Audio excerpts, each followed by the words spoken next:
Salut camarades! Reprenons les aventures du glorieux Henry Morgan, qui en 1669 est déjà un capitaine flibustier légendaire, qui à lui seul peut se vanter d'avoir coûté des fortunes à l'Espagne et d'avoir enrichi de ses expéditions la colonie naissante de la Jamaïque, et ce, plus que quiconque. Et pourtant, il n'a même pas encore accompli son plus grand exploit, qui est aussi la plus grande expédition flibustière jamais entreprise.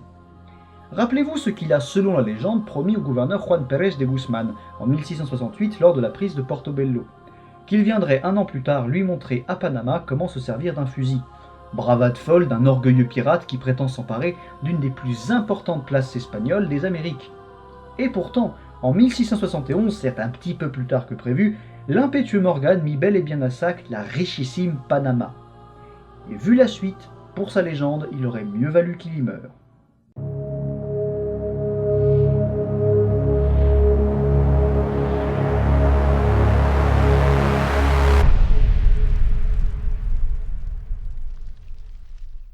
Même le grand Sir Francis Drake, qui s'en approcha le plus, ne put l'apprendre. Je parle bien de Panama, l'une des premières villes construites aux Amériques par les Espagnols, située sur le Pacifique, appelée alors mer du Sud, forte en 1669 de 10 000 habitants. La ville est très riche, le port y est très vaste, et les négociants et marchands y sont très nombreux, puisque l'or et l'argent du richissime Pérou y transitent avant leur expédition en Espagne. Pour l'atteindre depuis les Caraïbes, il faut s'aventurer sur le Rio Chagres, protégé par le fort San Lorenzo, puis remonter le Rio et enfin marcher à travers l'aride savane jusqu'au mur de la ville, véritable Eldorado des Forts-Vents. L'objectif est donc de taille, de très grande taille, mais Morgan obtient malgré tout une commission de la part du gouverneur de Port-Royal, son ami Modiford, ce qui n'était pas forcément gagné pour un projet aussi risqué et aux conséquences potentiellement très graves diplomatiquement. Il sait également qu'il va devoir employer des moyens jamais vus, et que la flibuste anglaise, au profit du commerce avec l'Espagne, est en train de disparaître. Il réunit donc la plus grosse flotte flibustière jamais vue pour un ultime coup d'éclat. 36 ou 37 navires et 1846 à 2000 hommes, dont 520 français, avec notamment Exmeline. Ils se réunissent tous à l'île à Vache et mettent les voiles le 16 décembre 1670 pour une aventure inédite. Juste à temps, semble-t-il. En effet, comme Morgan et ses hommes le pressentaient, la paix est signée entre Angleterre et Espagne le 8 juillet 1670. C'est le traité de Madrid, et la flibuste contre l'Espagne n'est plus tolérée, surtout s'il s'agit d'aller piller l'une des plus importantes villes espagnoles des Amériques. L'ère des marchands va donc prendre le pas sur celle des flibustiers, procédé qui s'est déjà vu et qu'on reverra ensuite, en fait à chaque fois que la piraterie devient plus gênante qu'utile, et surtout à chaque fois qu'elle rapporte moins que le commerce. Bref, la nouvelle de ce traité parvient à la Jamaïque en automne, et aussitôt, le gouverneur Modiford envoie un messager à l'île à Vache pour prévenir Morgan avant qu'il ne commette l'irréparable. Mais trop tard, le messager arrive quelques jours après le départ, et Morgan demeure ensuite introuvable. Enfin, sachant qu'on savait tous à peu près où il allait, je pense quand même que ça en arrangeait 2-3 que la nouvelle de ce traité ne parvienne pas aux oreilles de Morgan. Morgan n'est pas fou, il connaît les usages de son temps et les a lui-même beaucoup expérimentés. Il sait qu'on pardonne tout à celui qui réussit et qui permet à tous de s'enrichir. La seule chose qu'il ne peut donc pas se permettre, c'est d'échouer. C'est pourquoi il commence par s'emparer de l'île de Santa Catalina pour assurer ses arrières, puis du fort San Lorenzo qui garde l'embouchure du Rio Chagres. Et pour ce faire, il envoie une petite partie de ses hommes qui vont, comme d'habitude, massacrer la garnison. Arrivé sur place le 11 janvier 1671, il laisse 300 hommes dans le fort et part avec 1200 à 1400 autres sur le Rio Chagres. Le trajet est rude car le pays est désert et ils ont beaucoup de mal à trouver à bouffer, ce qui laisse supposer que les Espagnols ont pratiqué la politique de la terre brûlée. Mais il en faut plus que ça pour les arrêter. Arrivés à Cruces, ville elle aussi laissée en flammes par les Espagnols, les flibustiers affamés passent sur terre et entament les 8 lieues de savane qui les séparent de Panama tant espérés. Et à chaque pas, ils sont un peu plus fiévreux, persuadés d'entrer dans la légende et d'en tirer un butin mirobolant. À Panama, où leur réputation les a précédés, on est terrifié et le clergé s'empresse de ramasser toutes ses richesses pour les foutre sur un navire, dont selon la légende a un hôtel en or massif qu'on a maquillé avec de la peinture et que du coup on n'a jamais retrouvé ensuite. Mais bref, en plus de ça, les religieux bénissent en vitesse la troupe réunie en hâte par le gouverneur Juan Pérez de Guzmán qui doit amèrement regretter d'avoir attisé l'intérêt de Morgan. Et donc, le 18 janvier 1671, cette troupe, forte de plusieurs milliers d'hommes, sort affronter les flibustiers à l'orée de la ville, dans la savane. Et en moins de 2 heures, même s'ils sont bien mieux équipés, avec de la cavalerie, etc., ils vont se faire latter la gueule dans les règles de l'art. Bah ouais, les Forbans sont non seulement bons tireurs et inégalables au combat rapproché, mais en plus, à la vue de la cité toute proche, c'est comme s'ils étaient entrés en transe, les gars. Et cette transe, on la retrouve aussi dans la ville, mais c'est pas exactement la même. La panique ayant bien fait son œuvre, à la nouvelle de la défaite des troupes espagnoles, tous les habitants se ruent sur le port, se piétinant pour fuir, dans l'espoir d'embarquer pour l'île de Taboga, non loin au large, où on espère innocemment que l'on sera en sécurité, ce qui est parfaitement illusoire. Certains mourront dans cette cohue, complètement écrasés, mais la plupart préfèrent encore ça aux flibustiers, qui dans l'imaginaire collectif sont représentés comme des bêtes sauvages, parfois comme des hommes à tête de chien. Et parmi ceux-là, la réputation des hommes de Morgane, et surtout celle de Morgane lui-même, connu pour ses massacres et ses tortures, est la pire de toutes. Ils en sont réduits à une telle extrémité que Guzman, plutôt que de voir sa ville livrée aux flibustiers, va faire sauter la réserve de poudre de celle-ci pour la livrer aux flammes. Mais ça n'empêchera pas ces beaux diables de se ruer dans ces rues où ils font en peu de temps un butin considérable. Mais ça n'est pas assez. Ça n'est jamais assez pour l'orgueilleux Morgane. Il sait que beaucoup de richesses sont parties avec les fuyards, que ce soit vers Taboga ou vers le Pérou, notamment le fameux navire du clergé et son hôtel en or. Il ordonne donc à ses flibustiers de poursuivre les fuyards. Ces hommes trouvent donc quelques petites embarcations laissées par les habitants et avec celles-ci rejoignent l'île de Taboga, où les réfugiés terrifiés s'agglutinent en priant, ce qui ne sera pas super utile. Les flibustiers vont en effet violer, piller et torturer à tour de bras avant d'embarquer ceux qui restent à Panama, que ce soit pour les rançons ou pour leur plaisir personnel. Cet épisode sinistre hantera longtemps les mémoires. Mais le navire du clergé est parvenu à s'enfuir. Il faut donc se contenter de ce qu'on trouve sur place. Et pour ça, les flibustiers vont rester un mois entier à Panama, ajoutant à leur butin la rançon de riches personnages capturés. Il existe même une légende selon laquelle Morgane courtisa celle qu'on appelle la Dame de Panama, une très jolie jeune fille qu'il fit installer dans le palais du gouverneur qu'il occupait lui-même et qui se refusait à lui. Embarquée vers la flotte de Morgane pour être emmenée en tant qu'esclave à la Jamaïque si on ne payait pas sa rançon, elle est arrivée sur la côte sans que personne ait pu payer pour elle. Alors Morgane, chevaleresque, ce qui ne lui ressemble pourtant pas du tout, a accepté de la laisser partir vers Panama avec ceux dont la rançon avait été payée. C'est sûr que par rapport aux horreurs dont il était capable habituellement, ça enjolive chouïa le tableau. J'imagine que vous brûlez plutôt d'envie de connaître le montant du butin amassé.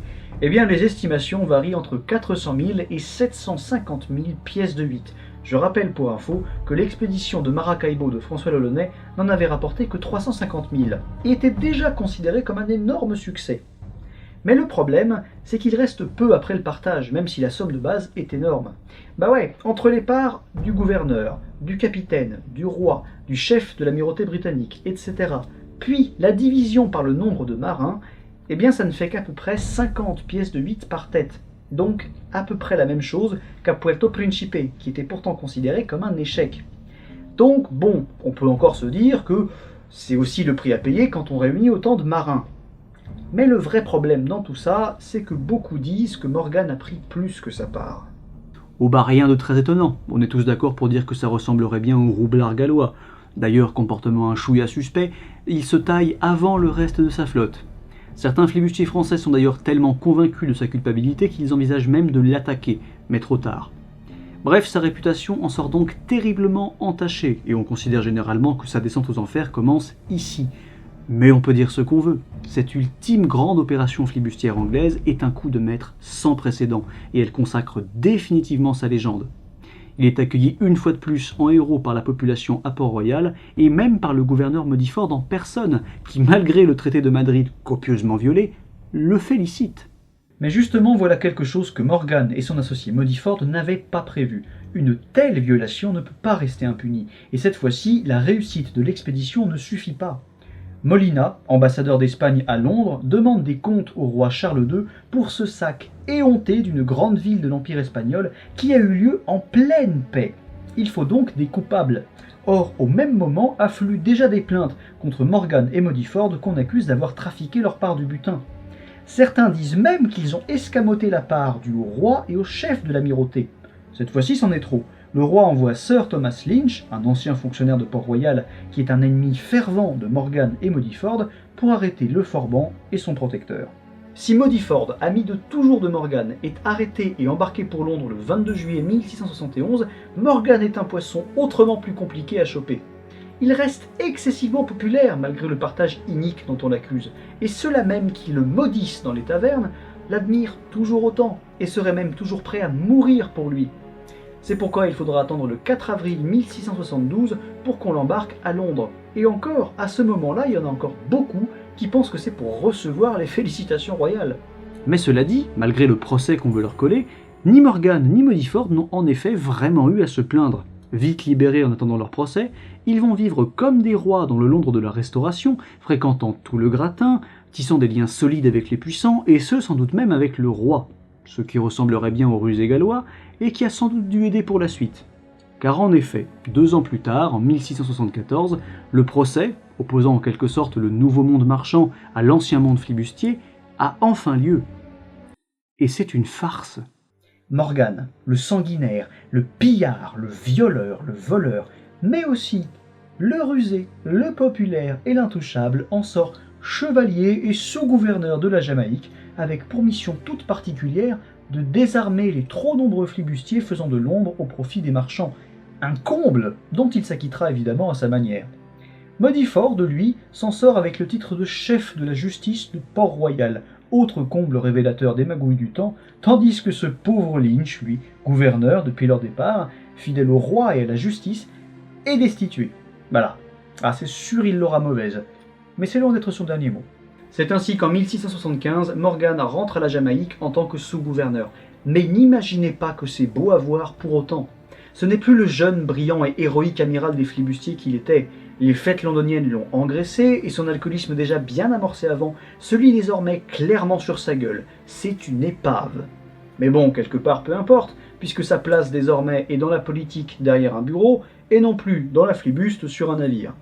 La seule chose qui de toute façon ne change pas, c'est qu'il cherche toujours à faire du bif. Sa mission est donc, en soi, de calmer les ardeurs de la flibuste, lui qui l'a tant exacerbé et qui a fait naître tant de vocations. Et cette mission, eh bien, il s'en acquitte mollement, disons. C'est-à-dire que s'il désarme, parfois pend ou fusille certains de ses anciens collègues pour la forme, la plupart du temps, il encourage en sous-main la flibuste en disant qu'il faut aller chercher des commissions un petit peu plus loin pour qu'ils continuent leurs lucratives activités, sur lesquelles, évidemment, il touche un petit bakchiche. Pour résumer, il ajoute à ses déjà très nombreux défauts celui de devenir un gros pourri corrompu. Vous comprenez que si vous ajoutez à ça sa santé déplorable, la légende, elle en prend un coup. Et vous comprenez aussi mieux pourquoi on considère qu'il aurait mieux fait de crever à Panama. Ça ne s'arrête pas là, on nomme carrément un nouveau gouverneur encore moins dérangeant pour la politique locale. Et c'est là, entre 1678 et 1680, que Morgan et ses potes sont au top, que ce soit dans l'administration, le commerce, la politique, la flibuste toujours en sous-main, etc. Morgan achète même carrément 3 plantations, il est blindax. Mais ça ne peut pas durer. Le lobby, pour ainsi dire, des planteurs et marchands jamaïcains, favorable au commerce avec l'Espagne, n'est pas super joyeux en constatant que la flibuste continue bel et bien, malgré la mission confiée à Morgan. Ce lobby réussit donc à obtenir que Lynch, l'ancien gouverneur implacable à l'égard de la flibuste, fidèle au roi et à la justice, adversaire de la corruption, ennemi juré de Morgan, revienne. Le clan Morgan, engoncé dans ses privilèges et ses pots de vin, outré et menacé, se révolte, ne comptant pas laisser faire celui qu'il considère comme l'ennemi personnel du Gallois, et va donc tout faire pour saper son autorité, ce qui ira quand même carrément jusqu'à l'émeute. Mais même malgré tout ça, l'incorruptible Lynch ne plie pas, et il déchoit Morgan, devenu une ruine alcoolique et obèse, de toutes ses fonctions politiques, militaires et judiciaires. Dites-vous que ces magouilles étaient devenues d'une telle notoriété publique que sa destitution est carrément approuvée par le roi, à une époque où globalement, les magouilles politiques, ça faisait partie du décor. Morgan finit donc ses jours dans ses plantations, rongé par le paludisme, la tuberculose et l'alcoolisme, juste avant de réintégrer le conseil de la colonie à l'instigation du nouveau gouverneur. Un ancien camarade de beuverie de Londres, évidemment, qui le prend en pitié en voyant un homme si glorieux devenu un tel déchet. Il meurt peu de temps après, le 23 ou 25 août 1688, et laisse tout à sa femme, faute d'enfant, et à son neveu, à condition que celui-ci reprenne le glorieux nom de Morgan. Il est ensuite enterré dans un cimetière qui, peu de temps après, sera englouti par les eaux par un tremblement de terre. Comme si les dieux marins cherchaient à rappeler à eux l'un de leurs plus illustres fils, ou plutôt, vu la médiocrité de ses compétences navales, comme s'ils essayaient d'effacer les dernières années d'infamie de sa vie pour n'en laisser qu'un souvenir impérissable.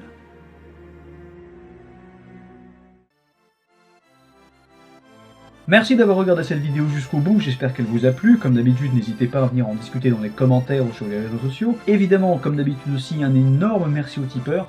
Vous participez plus que vous l'imaginez, on va dire, au maintien du niveau de flottaison de la chaîne, donc un immense merci. Si vous en avez l'envie et les moyens, vous aussi, vous pouvez me faire un don sur le site Tipeee, même s'il n'y a strictement rien d'obligatoire. Pour la prochaine vidéo, je ne vous dis rien. Non, on ne peut pas vous dire le thème, juste que, effectivement, vu que j'avais déjà parlé de faire une petite trilogie nouvelle, voilà, je vais partir là-dessus, mais évidemment avant il faut que je fasse un peu de contextualisation, donc on va faire un petit peu de contextualisation.